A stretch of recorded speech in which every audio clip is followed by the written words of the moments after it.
Fortnite has abandoned the storyline. It's the #1 complaint I see that's only getting worse. Well, the creator of the story has spoken out, and now we've learned what's changed, the reason for him leaving, and why many say Fortnite's storyline isn't the same. You see, the story has always tied the chaos together. It turned the game from a simple battle royale to a fully fledged adventure that we, the player, had to craft. Donald Mustard was the architect of it all, and his boldest decision was choosing the island as the central character of his vision. But ironically, at the same time, he shared exactly what would make him retire. Now in 2024, this simple sketch is reality, and despite it being Donald's plan, he had no idea achieving this would take a massive sacrifice. Over 6 years, I wanted to tell the origin story basically of the metaverse, or of what if there was a shared reality where you could just go and be in this multiverse of possibilities. People, factions, villains would come and go, but an island would always remain constant. When the Meteor event first started, he wanted people to see the inevitability of this thing getting closer and closer every day. What's gonna happen when this hits the island?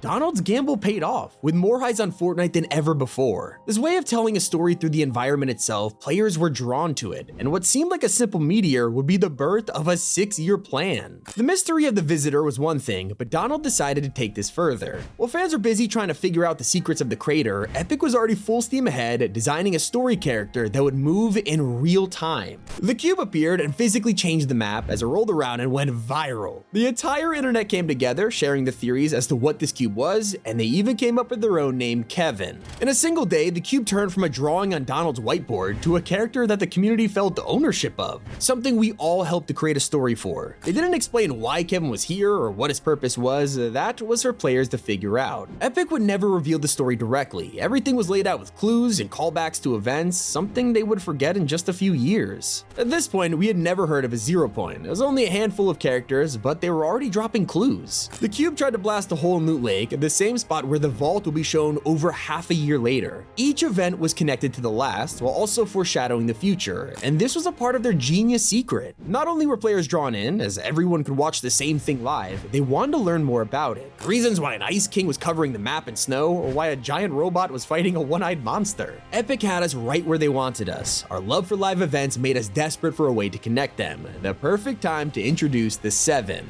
They updated the visitor from all those seasons ago, revealing him to be part of this brand new group, and little did we know they would be the key for years to come. As they worked together to build rockets around the map, Fortnite was planting nostalgia for an event that was barely a year old, and this time they were doing it even better. The next step in this multi-year plan was hidden tapes and secret voice acting for our new characters, something we had never seen before. With the groundwork laid, it was time for Epic to kick things into full throttle. Donald knew they couldn't make a sequel for a live service game, so he came up with this event called The End, taking Fortnite offline for 3 days before sending us into Chapter 2. At first, it seemed like the story had moved out of the way, giving space to all the new gameplay features. And while that was true, there was also something weird going on. Weekly loading screens would show a hidden story between the Battle Pass skins. This would be players' first introduction to snapshots, and we had no idea. What was dismissed as a filler quest turned out to be super important. Once again, a theme that no longer exists. We knew about the 7 and their mysterious plans, but now it was time to have a villain. Every good story needs a bad guy, and they introduced in the best way. A massive live event with months of build-up. This was the season where I personally got into the story, looking at the tiny clues hiding in Midas's office, figuring out the motives behind Ghost and Shadow. It was incredible. Back then, when the devs teased something, players could piece it together on their own. I had my own theories, others had theirs, and it genuinely brought fans together like no other game.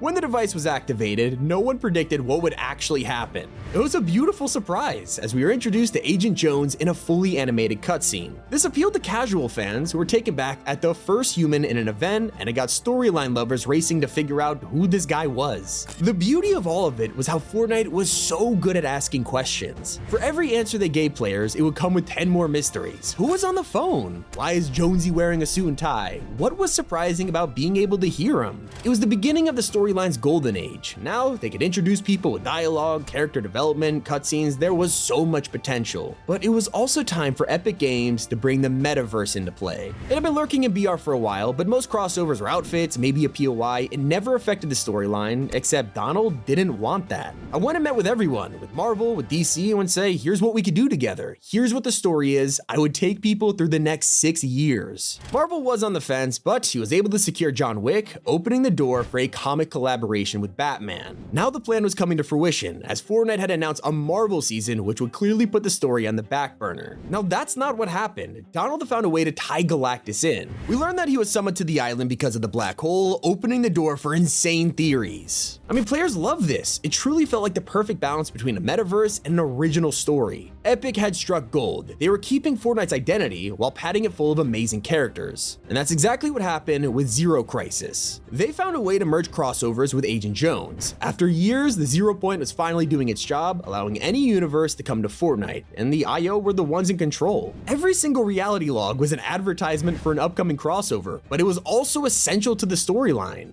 There were so many layers to the Zero Crisis finale. Once again, it seamlessly explained how the Battle Pass is relevant, with no sudden jumps between seasons. It got to the point where Epic was willing to trust Donald entirely, designing massive live events around the Imagined Order, new factions like The Last Reality, and even casting the most expensive actor in the world. I think I first started talking to Dwayne Johnson right at the start of COVID, but Epic wouldn't acknowledge it was him playing the Foundation. Donald wanted people to think they were hearing Johnson, but weren't sure. To me, that was part of the magic. Yes, The Rock was now basically the face of Fortnite. If only they realized the problem it creates when your main character is also one of the busiest actors out there. They had to film most of his appearances in one session, so everything needed to be planned in advance. Now, luckily for Epic, Donald had planned years ahead, but internally, a battle was starting to happen. We were about to head into Chapter 3, the culmination of years of buildup. The Seven and the IO had been at each other's throats for centuries, so with the Chapter 2 finale, they decided to light the match, triggering a war. It felt a little rushed, and in the background, there was a reason for this. Donald was arguing with other managers at Epic. He believed that events were the future of storytelling, while they were moving resources into other things. Then, the team began working on the most important event yet, Collision. The build-up to this was taking place, but fans were confused as to what was going on. It wasn't until Fortnite announced the Marvel comic that we realized the bigger picture. With every new issue, we would learn more about the storyline. It felt like Donald was getting a ton of mysteries off his chest. Like he needed us to understand this event, but players still felt weird about everything being in a comic. After years of trying to figure it out ourselves, analyzing the environments and cosmetics, now everything was handed to us in a comic book, one that millions will never read. Looking back, we should have had more appreciation. The cracks were beginning to form. Collision was a success. People loved the idea of bringing back the mech, recruiting Agent Jones to the Seven, and finally defeating the IO in a huge battle. Not to mention, we got our first tease of Geno, a villain who had been hinted at for years. From him being the motive behind the Foundation and Jones teaming up, to pictures of Geno on the map, players were convinced a grand reveal was coming. We expected it to be in a cinematic trailer, or maybe the next event. We defeated Sloan in the IO, but clearly it was time for Geno to take vengeance. There was so much potential, so many theories, but everything went wrong. When the final issues released, it exposed major problems at Epic. Fans noticed that characters were drawn incorrectly, showing how rushed the artists were. And when the comic aligned with Collision, we thought we would see a pretty accurate recreation, only for the event to be completely different. So should we trust the game or the comics? These revealed the true story as seen through the eyes of Donald. It was his actual vision, a live event where Marvel superheroes would help us bring back the mech and take down the IO. You could even see it in the season trailer. Doctor Strange literally opened a portal on the battlefield, and yet this was nowhere to be found in the Collision event. That wasn't even the important part, as the comics also messed with the ending. They changed an event that just happened. According to Donald's true vision, we weren't chasing after Geno for a grand finale. The reveal we were waiting for this whole time, it happened in a comic, giving us only a handful of dialogue for Fortnite's biggest villain and then killing him off. Now, it was teased at the end with a potential return, but it felt weird. We had a storyline that ended with a huge cliffhanger, but secretly wrapped up everything in a comic book. It wasn't exactly the environmental storytelling that Fortnite became known for. Behind the scenes, Collision was the final event where Donald would have the freedom to tell his story. That's when it happened. Donald decided to take a step back. He had accelerated the storyline, explaining why the IO and Seven War felt like a finale, but happened in the middle of a chapter. This was the kind of event you would make if you were ending the storyline. After going so hard on original stories, we took the foot off the gas with Vibin and spent months with nothing really going on. The Seven started planning their own endings, like the Visitor saying it was time to retire. And yet this whole thing was designed with one person in mind, Donald Mustard. Vibin was his last season. I threw myself a fireworks show. I got Darth Vader in, got Indiana Jones in, I got all the stuff that I needed for me. That's why that season is called Vibin. It's like a celebration. Despite the magic touch and ability to bring tens of millions of people to the games, live events were now going to happen once a year. And without Donald to supervise the Chapter 3 finale, things fell apart quick. The first season without him, we watched as the Seven were consumed by Chrome. This was meant to happen in Donald's story, but it felt wrong. There wasn't much buildup behind it, and because half of the 7 were played by famous actors or didn't have a voice at all, they vanished. The Foundation's quote-unquote death was confirmed by a helmet on the map, and the Order and the Imagined also just disappeared with no explanation. Instead of wrapping up and starting fresh, Fortnite kept going with these beloved characters, leading us to the last event of Donald's reign, Fracture. And even saying that word, most players have terrible memories. In what became the most hated live event, fans considered it vague, confusing, and lackluster. They pointed out how nothing made sense. We spent all season preparing, saving houses from Chrome, only for the island to just explode. Then we spent like 20 minutes doing chores while helping Paradigm fuse everything back together, but they never explained what this meant for the 7. The main villain was the Herald, and she had consumed our entire cast before imploding. Fans were disappointed when they looked in the files and spotted cutscenes for the event that never happened, a sign that something went wrong. Was it rushed deadlines, a smaller live event team, or a complete change in the story? Now, luckily people forgave this because Chapter 4 was here with a season that looked like some kind of prequel. A lot of potential to fix these plot holes. We had so many questions and there was no better time to learn, except none of that would happen. The Ageless and his Oathbound Kingdom gave us our best look yet into the beginnings of the IO. It was arguably a great piece of environmental storytelling, but that was about it. On the other side of the map, players noticed an ancient temple with a mysterious woman. In the blog post, this was called the base of the Reality Warriors, until all mention of this was erased from the internet. They would never talk about this place or who lived here again. As for the bigger picture, we also had no closure from the event. Players wanted to know what happened to Agent Jones, Paradigm, or really any of the 7.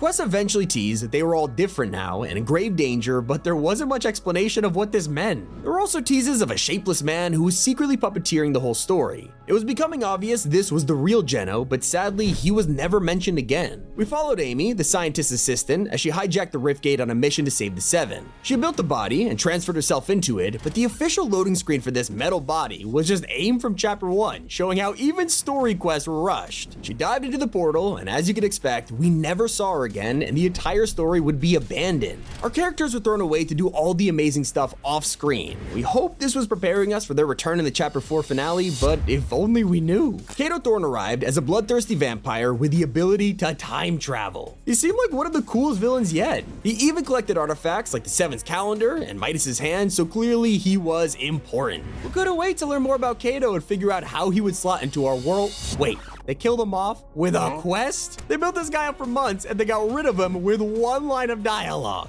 Turns out we only needed this guy for his time machine, and Fortnite didn't bother keeping him around. Time traveling wasn't even for story purposes. Sure, we could have literally saved the 7 with it, but instead, they used it to take players back to Fortnite OG. Okay, most players could accept it was to explain Chapter 1, but it felt forced. And they were getting into a pattern of randomly bringing back iconic characters to get us interested in the story, only to pretend it never happened. Remember Sloane? She planned this OG mission, but once it was over, she straight up vanished and hasn't been acknowledged since. Jones was finally brought back for OG, only to drive around and prepare us for the event, one that was never explained in the first place. It involved putting the time machine onto the rocket from Chapter 1, but we had no idea why, and despite the fact the 7 were the whole point of this, we never heard from them. Turns out this Chapter 4 finale wasn't going to be a grand explanation or the return of the 7, it was the Big Bang, an advertisement for a new beginning. This new beginning wasn't just for Fortnite, but also Donald Mustard. After an incredible adventure, I will be retiring from my role at Epic this month. I'm humbled to have been a part of the team that every day tries to bring joy and delight to the Fortnite community. So it sounded like he was moving on, but this week the true reason why he left was revealed. By mid-2022, Epic was committing to make LEGO Fortnite and racing. To build all this stuff, it takes so many people and so much time.